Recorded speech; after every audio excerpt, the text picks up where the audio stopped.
What's up, family? Thank you for tuning in to the DreamNation podcast. My name is Casanova. I'll be your host, and I'm excited to be bringing to you entrepreneurs, thought leaders, and trailblazers from around the world. Stay locked in with us because we're about to go on a journey that will change your life.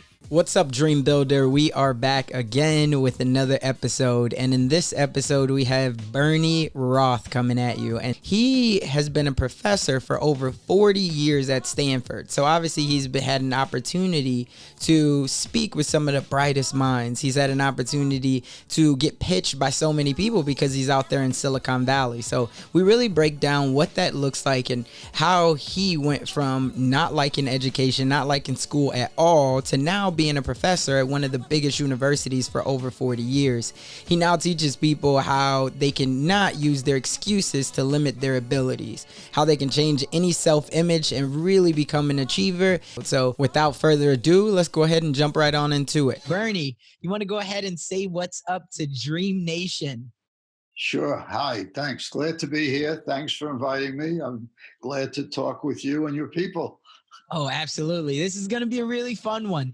Now, as I was telling you before, well, first off, I always like to make sure that we can give the proper introduction. And so I know that you are a world-renowned professor. You're an author. You've been teaching thousands of students for many years. But I always like to think of us, and everyone has this power of an entrepreneur in them. And I like to associate entrepreneurs with superheroes. Why? Is because we're constantly putting on capes, we're flying around the world, and we are trying to solve problems, whether they're our own or our community problems. And so before you became this world-renowned professor and author and everything else, if we can take it back to when you were just a young boy, tell Sure. me, who is Bernie Roth?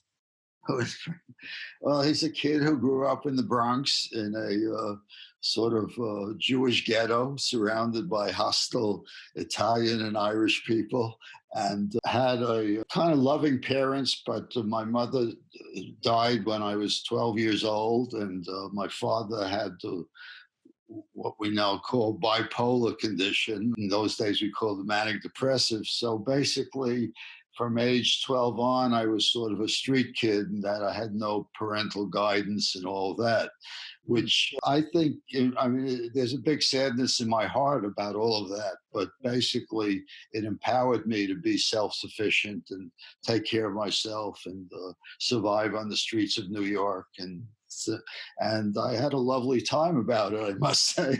I was freer than most of my cohort friends, and sort of a juvenile delinquent, and didn't like school very much, and did a lot of bad things. But they weren't terrible, but they weren't the greatest things. And eventually, I went to college because everybody else went to City College in New York in my neighborhood, and didn't take it very seriously. And about the second year, I got a note from the dean, "You're flunking out. We'll give you one more term on probation." And at that point, they said, "Well, they can't do that to me. I'm smart enough not to flunk out." And then I essentially went straight A from then on in, and got to love education, got to love school, and went on for a master's degree at Columbia University and a PhD at Columbia University, and then became a professor at Stanford. So that's a capsulation of my life trip in a way. And I'm still doing that. So I started in Stanford in 1962, and I'm still actively involved and, enjoying every minute of it. I love it. Now, that's something for a lot of people. I want to tap into that because you said you weren't getting good grades and you almost flunked out. And a lot of people, they have the intellectual ability and they have the gifts inside, but it's so much of their surroundings that make them not, because we all love to learn something new. I think from even when we're a child, we love curiosity. We love to expose to different things. Yeah. But I think it becomes our surroundings of why maybe we say school's not for us, or maybe we're just not being taught the things that we're most interested in. So how did you have that mindset shift to all of a sudden in one semester you say, "Hey, they can't do this to me. I'm going to flip everything"? Well, it had to do with the two things I actually talk about in my book, which is attention and intention. So I had not given it I didn't have a strong intention to go to school, but it was what I default thing. But I didn't give it any attention at all. I never did much homework. I was bright, so I could kind of fake it a little bit and stumble along, and by get charitable C's and D's, and somehow managed to have only flunked one course in that part of the term. But basically, I wasn't doing it. I was pretending to go to school. I was physically going there, but I cut a class to go to the game. I did. I saw I don't know if you know what they call the shot heard around the world. This is this home run by Bobby Thompson in a Mm. game between the Giants and the Dodgers. Well, I was there for that. I should have been in college, but it was an exciting game, so I cut school and went to the Polo Grounds. So, it was that kind of thing. I really was giving it no attention at all. It was Mm. just, I was going in name only. And when I got this message that was, an ultimatum, I realized somehow that I really did want to do that.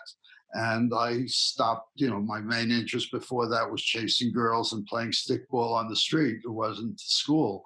And it switched to doing homework and staying up all night to get the job done. And I put my focus on it. And, I luckily I had the ability, and, it worked out fine. And I actually got to like it. But before then, it was just not something I gave any attention to. Got it. Now, let me ask for you, do you think that it had anything to do with your mother? Maybe, and the reason why I say that is because, of course, a lot of the times we go to college, we go to school because we feel like, at least early on, we want to make our parents proud and we Yeah. want to make them happy. So for Yeah. you losing your mother at, the age of 12, did you feel like that was something that she would be proud if you didn't flunk out? Did that have Yeah, anything to do with yeah. it? I don't know that it was there. Maybe there was. Well, I had an aunt who was very concerned, an older sister of my mother. So, there were family members, but they didn't live close to us. They lived elsewhere, in New York City area. So, there may have been some thing about losing face in the family in that way. My father was so oblivious; it wouldn't have mattered one way or the other, really. To him, he had a, if you asked him, he said, "Yeah, you should become a doctor or something like that." But he never graduated high school, and he had no real. He had come to America as an immigrant, and he had a rough life. So, I'd say maybe it was a more actually saving face for the guys on the street, more Mm. the kind of hoodlums I hung out with. It was just, I didn't want them to say Bernie's so dumb he flunked out of school. I would say that would be more pressure than my mother, because Got it. at that point, that's really where all my rewards and interests was, my peer group of people on the street, that I hung out with. So it was more that and the memory of my mother. I have a strong memory and it's a strong influence, but it's more to be a good person rather than to achieve in academic ways and all that. She just also, she had never graduated high school, and it wasn't something that was a big thing that I was aware of it by age 12. Right. Yeah, Right. Makes sense. Let me ask, I mean, now when people see you, they've seen that you've been a professor at one of the highest accredited institutes, in the yeah. world.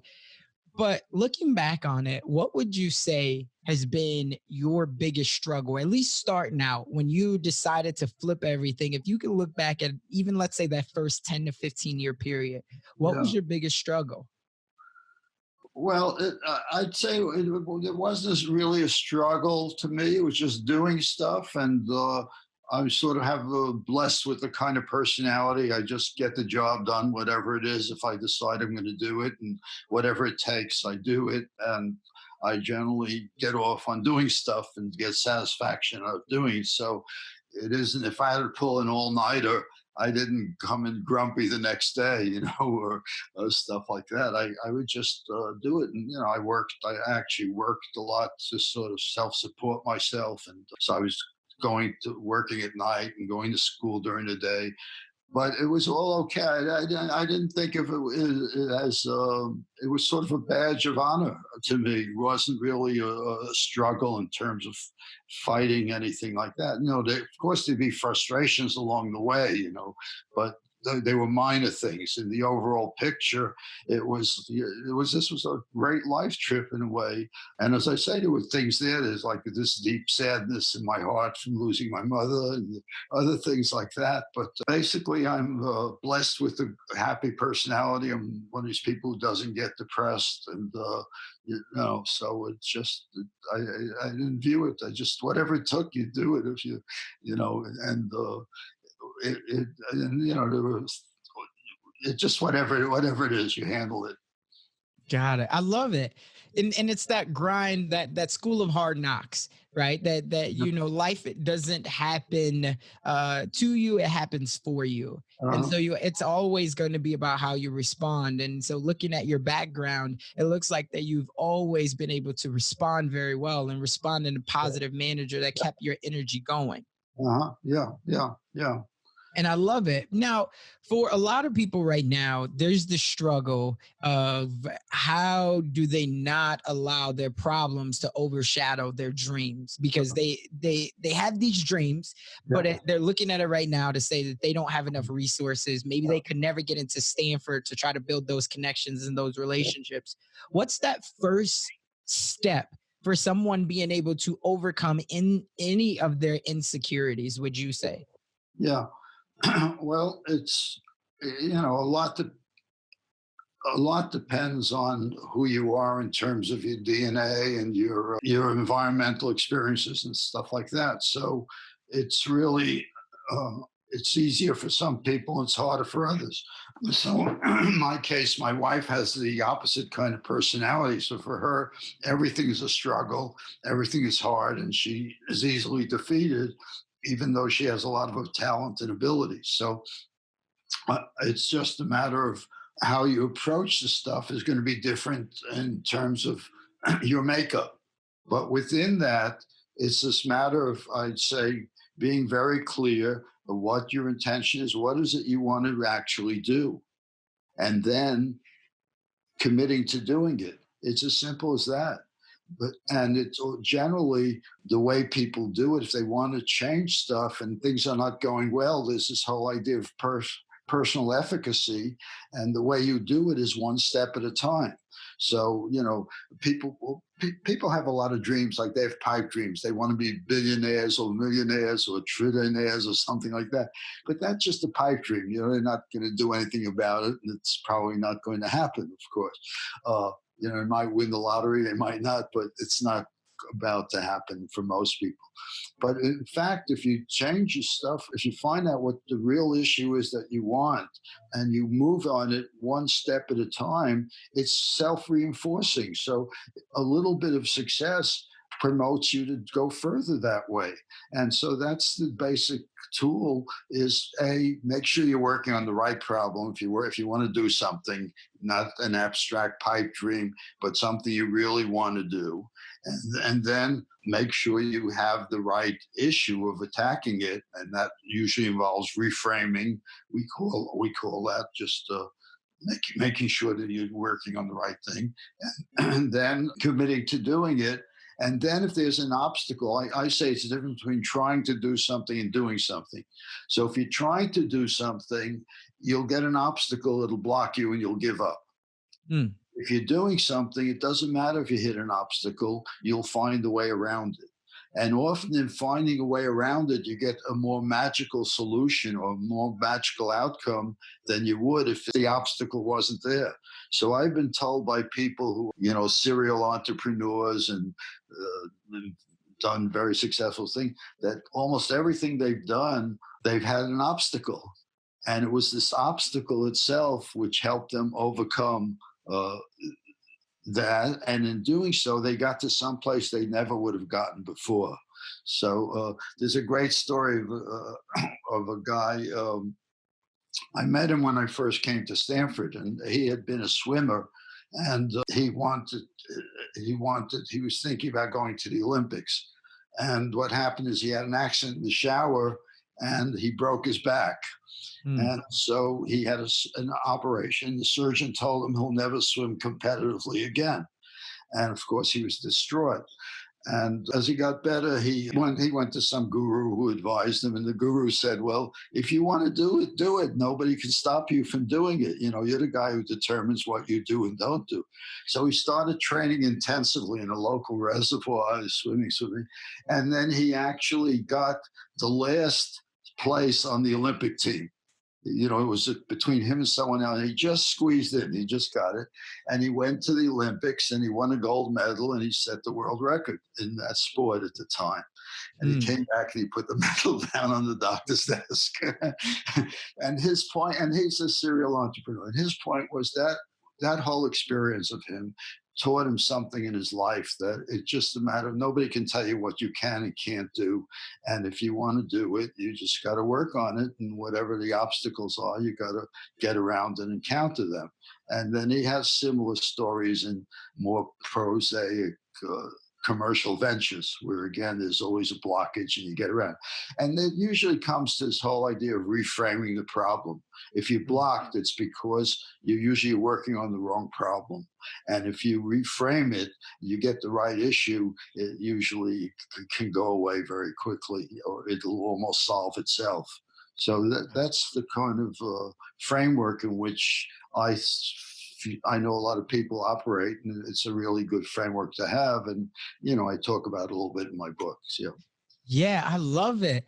Now, one thing that a lot of people struggle with is when they first come out with this idea, it's about, do I have partners? How do I communicate effectively my idea? And the reason why I Yeah. think that you're a great person to answer this is because being at Stanford, we know that some of the biggest names when it comes to entrepreneurship has been at Stanford, right? Uh, And so for you, do you feel like that is one of the number one things that helps people to succeed? Is it the idea and the execution, or is it the relationships that people are able to form?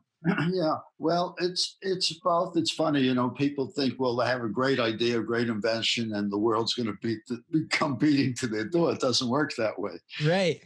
Having the idea and all that, it's useful, but it's not so. In fact, I have a lot of friends who help to teach entrepreneurs and things of that nature. We start a lot of companies. I'm involved in something called the D School, with one of our classes is to start launchpad to start companies. And the people who teach that tell me that what they find is that it's good to have a good idea, but really more telling than that is the company. It's the people you work with, the group. And if you have a good group of people who are going to work with you to start the company, it's much more important than having a good idea. Because even if you have a bad idea, if you have a good group of people, it'll merge. It'll eventually get to a good idea. And Right. if you have a good idea and you have a bad group of people, it's not going to go anywhere. So really, that the whole thing is that way. But on the other hand, it's also to realize we're all different. So I myself seem to have this ability to get along well with people, have a good intuitive sense about others. So I'm sensitive to other people, and I generally have very good relations with people, and that's very useful. And that's worldwide in my work, my research, and all that. There are other people who are really big son of a bitches. I mean, you don't want to deal with them. Probably their mother doesn't even like them. And they're successful. So it's really hard to say, some of the big name, I don't want to mention any names in your program, but some of the most famous people are not people that even their friends don't like them. You know what I mean? Wow. They're not people that are nice to work with and all that, but they're very driven and they're successful. They have a vision and they're successful.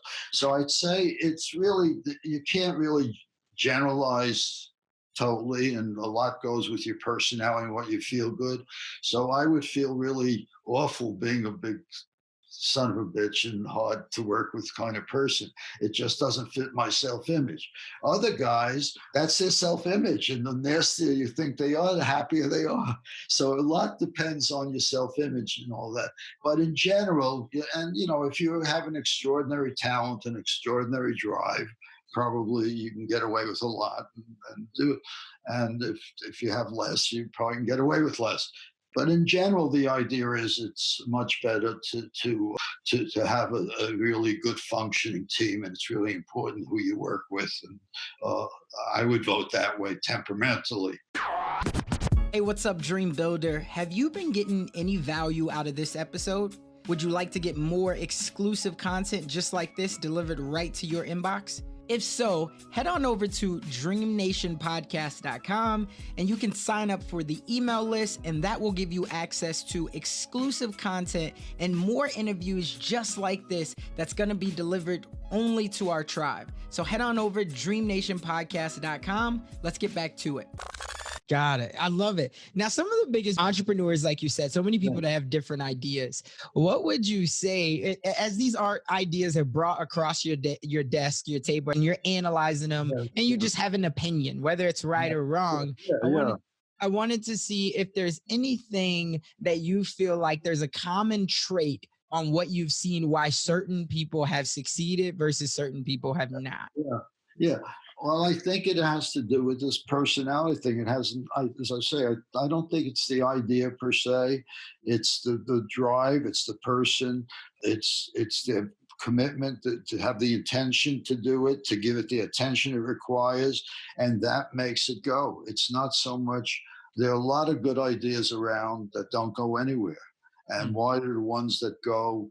And some bad ideas go someplace. So why is that all about?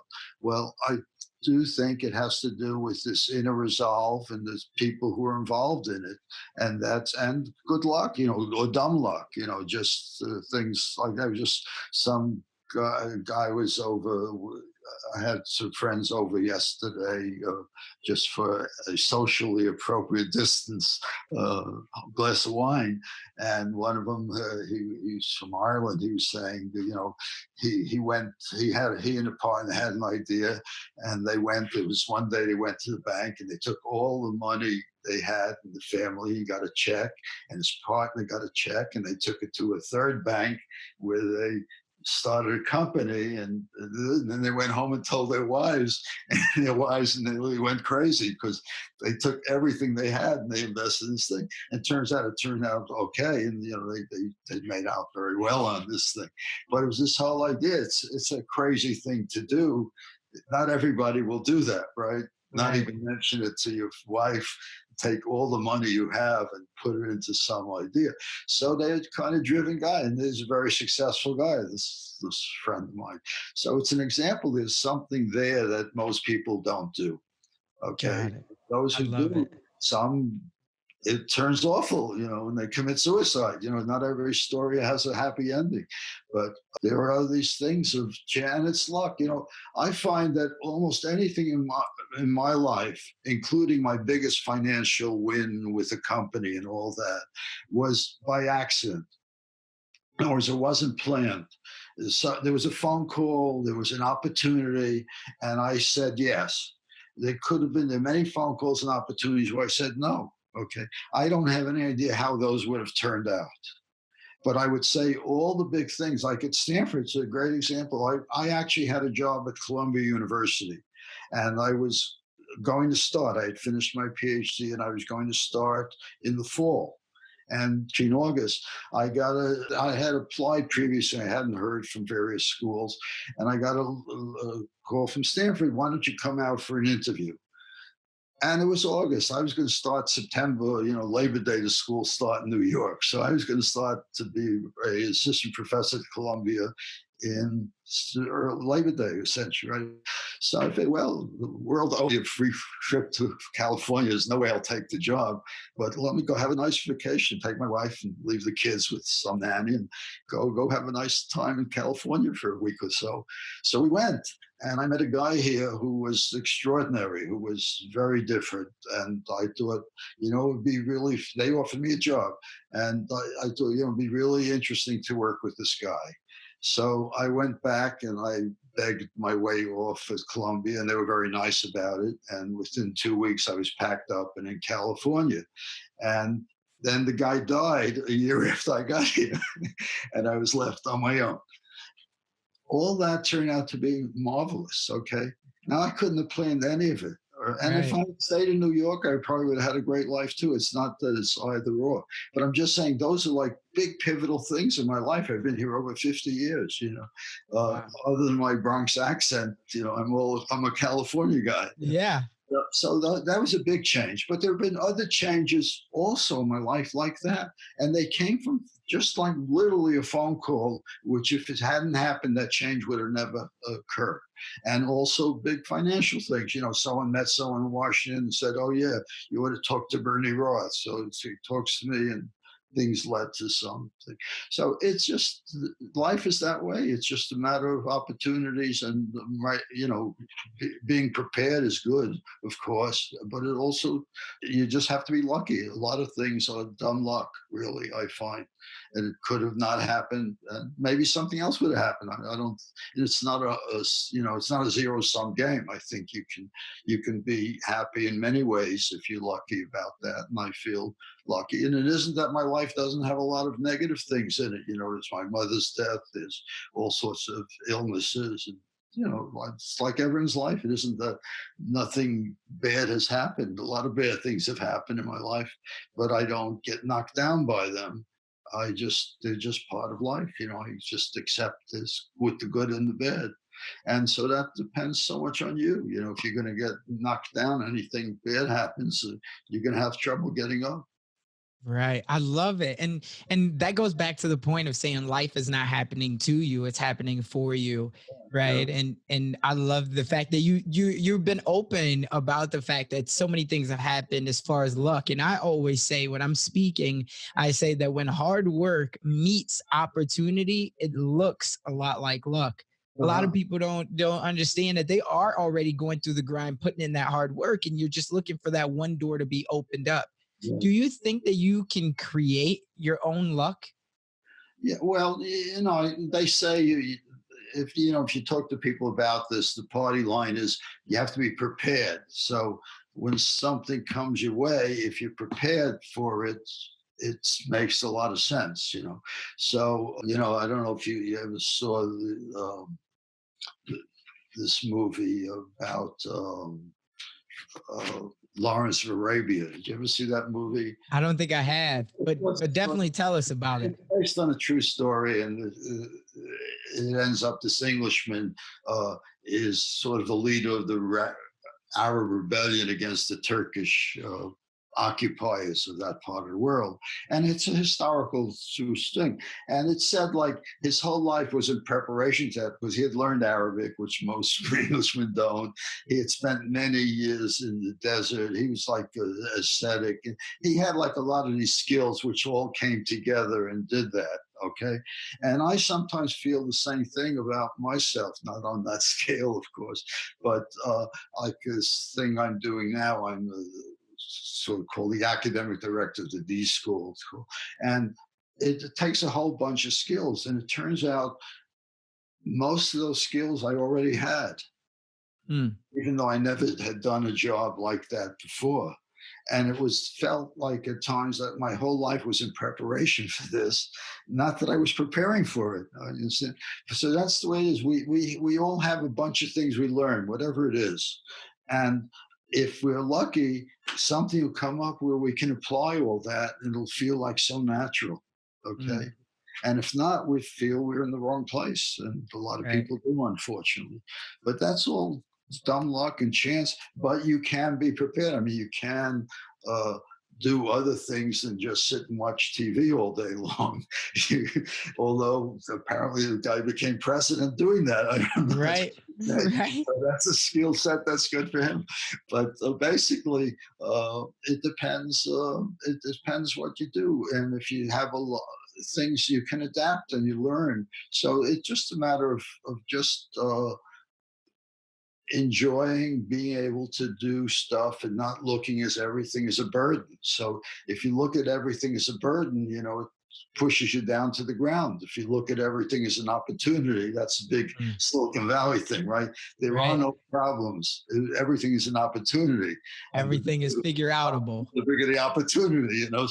So that's that's the enlightened people's view of it. But it is, and that sound, it's a little hokey and a little bit sort of clannish to view that way. And I'm not in any way. I know people have a lot of real problems in life and issues in life, and not everyone has it easy. But there is something nice about that view, to just reframe problems as opportunities, and they really are, in a way, to do that. And the opposite view is to just be pushed down by it, that you have this big load on your back and there's nothing you can do, so you might as well just make yourself drunk, or just get yourself in some other space chemically and just ignore it. And that could be useful also, but it's not really building to anything. And if you can actually take the problem and approach, if you're trying to do it, it just doesn't go, obviously you don't have the right approach to it. So you Mm. have what we call reframe the problem.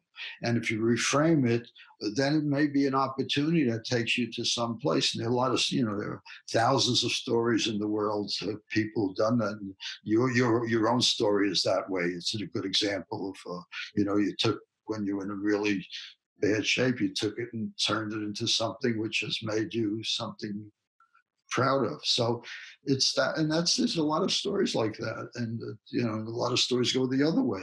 So it's your call. It really is your call. It's not preordained, in my view, and it's not one answer. And there are people who do it, and then you can either think of it as a struggle, or you can think of it as what life's about. And I love it. I love it. And the thing that stuck out to me, and you dropped so much value right there, but you talked about being prepared, right? And there's something that I learned, but it says, when people are poor, why they stay poor, poor doesn't mean money, because if you don't have any money, that just means that you're broke. Poor means passing over opportunities repeatedly, right? And just like you said, by the number of phone calls that you've gotten, there's some that you've passed over, but there's some that you've taken that call and you just made the jump. So it's yeah, about being prepared. And the thing that I loved about it was, instantly I thought about like the greatest quarterbacks. And right, Tom Brady has been yeah, a great quarterback, arguably the greatest, but they prepare for that 2 minute warning. Right. yeah. They prepare. So at the end of that game, the fourth quarter, they've prepared this so many times that then when they're in the moment. Yeah. Well, that's what people don't understand. Like, even and if you take like the most famous basketball players, these guys are practicing all the time. I mean, they've been doing this since they're kids. You think they know how to shoot a ball, and they, as pros, they're still practicing all the time. Mhm. And it's this thing that it's a thing of giving it the attention it requires. And the people who are excellent, you may be blessed with a good body, you may be favored certain abilities, and you have to do stuff Right. beyond. You have to take it, whatever level you are. And that people don't realize, it's not that it's hard. It's just you have to do it, and it could be fun doing it or not. It depends on your attitude. But it's not like people aren't doing stuff. So people who are writing books are staying up all night and writing books. Doesn't just come like that. People are doing stuff, but there may be a little pain in it, but really they're being nurtured by that activity in some way, and that's what you want to get to. And it's not free. You have to do it. And if you're doing it, you might as well do it in the way that you like it and it empowers you, rather than in a way that drags you down. And you get this attitude. I had that in school, the attitude, homework, that's such a drag. Why would you do, why would you do that unless they make you do it and stuff? And it became a pleasure. Then I was proud. Let me get up on the board and show you I solved this problem. You Right. know, so it's just your head. Where your head is really important in a lot of this stuff, and that determines a lot of where you go. I love it. I love it. Over the last, you've obviously been exposed to so many things, right? Over, the last 50, 60, 70 years. When it comes to, and obviously you've read and listened to a lot of things in the particular medium of book reads, because we always love to share wisdom. Has there been any book in the last, let's say, 5 years that's really inspired you and you always recommend to anyone who reaches out that they're trying to blaze their own path, that this is a great foundational book to start with? Yeah. Well, there are two. There's one book that's Beryl Markham is the author. It's been out of print for a while, but it's I think Ernest Hemingway said it was his favorite book, and Mm, it's called something out of the West into the night. got it. Okay. Pearl Mark was the author. So I always recommend that as a really just well written book that talks to people, but has nothing to do with the things we're talking about.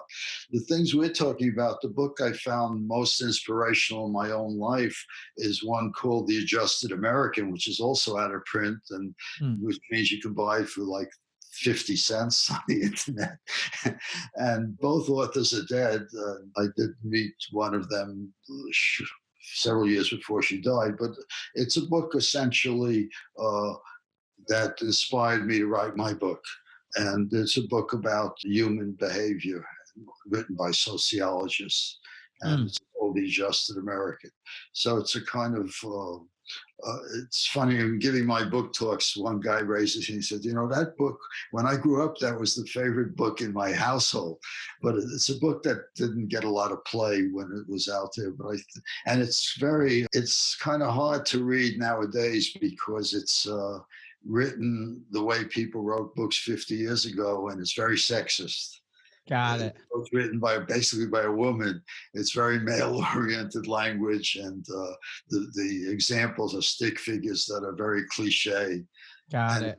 get past all that, which is a good lesson to get past that stuff and to look at what the real content is rather than the form. There's a lot of wisdom in there, I found. Got it. Well, yeah, well, definitely. I'm sure it's always good to have different perspectives. And I think you put it in a way, right? Yeah. If you can get past the messenger and just look at the message, there might be one or two nuggets that you apply, and the rest of them, you might say, hey, that's Yeah. not, that doesn't stand with my values, my morals. But overall, it's good to always have a different perspective. Yeah. Yeah.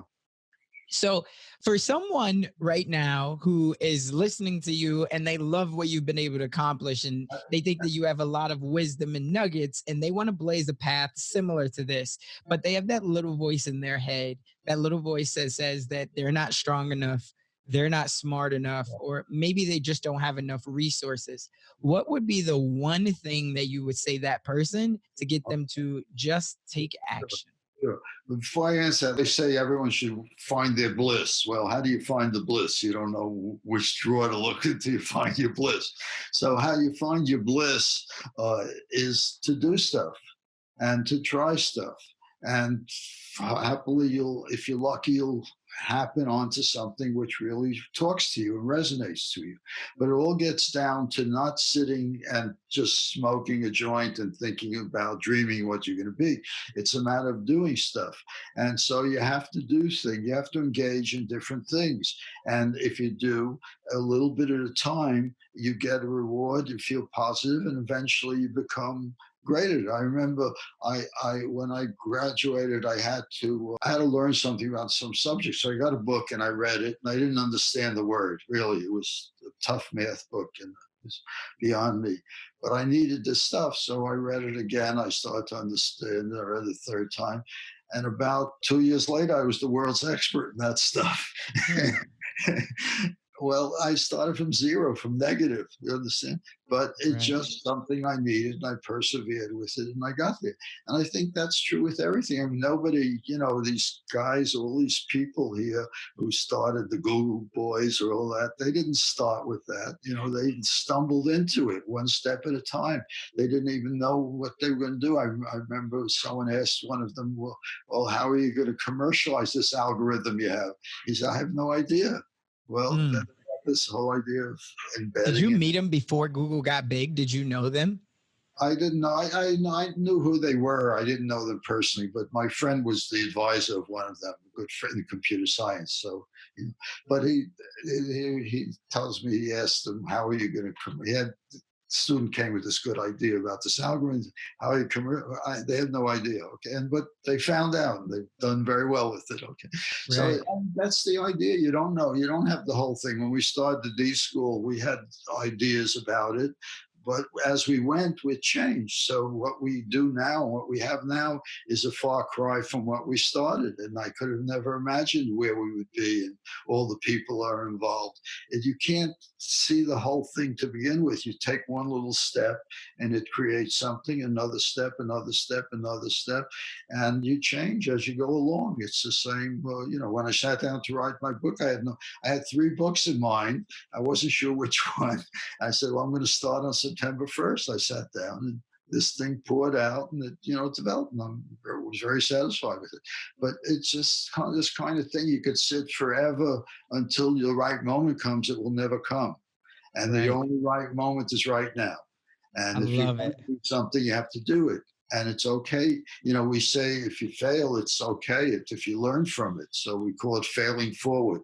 So Mm. the thing about failure or stuff not working is it could be a blessing. It gives you a good lesson which way to go. And you can't get there unless you try out stuff and move ahead. So the name of the game is to do stuff and learn from what you're doing and then adjust. And hopefully you'll get somewhere. And if not, it was the journey that was the fun anyway. What the hell's the difference where the end is? We all know where the end is. You're going to die, right? The end is Right. we're all going to die. Hopefully I'll die long before you do because you're much younger than me. But, we all die. And that's the end. So the question is, what do you do with the journey? And you get to control that. And it's so interesting how some people make it a magnificent thing, and for others, it's a horrible experience. Yeah. Yeah. I love it. There's so much truth, so much knowledge in there. And it reminds me of one of the stories of the Kingsman and his horse. And it's basically the tale of who knows what's good or what's bad.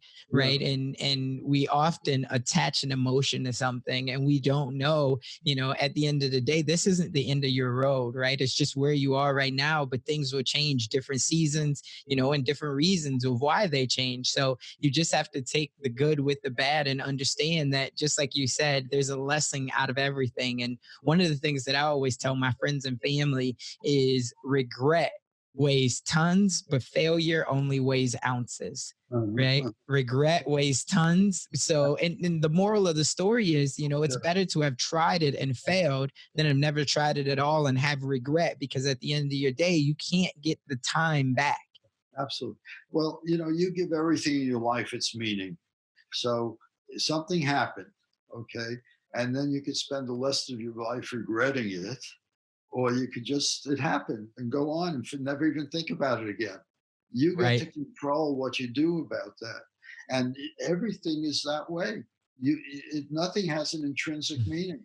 And it's so interesting that some people think it must be that way, or the way I see it is true, and it's so distorted by your experience, your just genetic input for going back millions of generations. We're so kind of not objective observers of the world. It's impossible to be an objective observer of the world Mm. because we are who we are. So everything gets filtered through just the mechanical ability of our senses, and two, our brain processing all that stuff, and our eyes. By the time whatever comes in gets to the back of our head, we've changed it in so many ways, and Right. so it's totally it's kind of arbitrary. You're making up all this stuff, and you call it your real life. I love it. For Yeah. anybody who wants to stay connected with you, where can they find you at? Well, I'm at Stanford. I have this web page about my book, which is called www.achievementhabit, not but just achievement habit, one word, .com. That's a good place to look. And otherwise, they could find me at Stanford, and B. Roth at Stanford is my email. Yeah. Dot, Got it. yeah. And we'll make sure that we have all of those links in the show notes for people to be able to find you. But I want to be the first one to kick off the thank you train. This has been an amazing conversation, and I appreciate you coming on here, sharing your wisdom, sharing your backstory, and sharing how someone else can take this, whatever journey that they are on, they can take the same obstacles, just like you had in the beginning, and they can turn it into a life that they're proud of. So remember, Dream Nation, just as he said, in the dream, you got to trust, but you have to be a a doer, because otherwise it'll only merely be a fantasy. We'll catch you on the next one.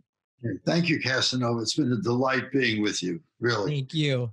That's all we got for this episode. Thank you for sticking around. That truly means a lot to me, and hopefully that means that we delivered massive value on this one.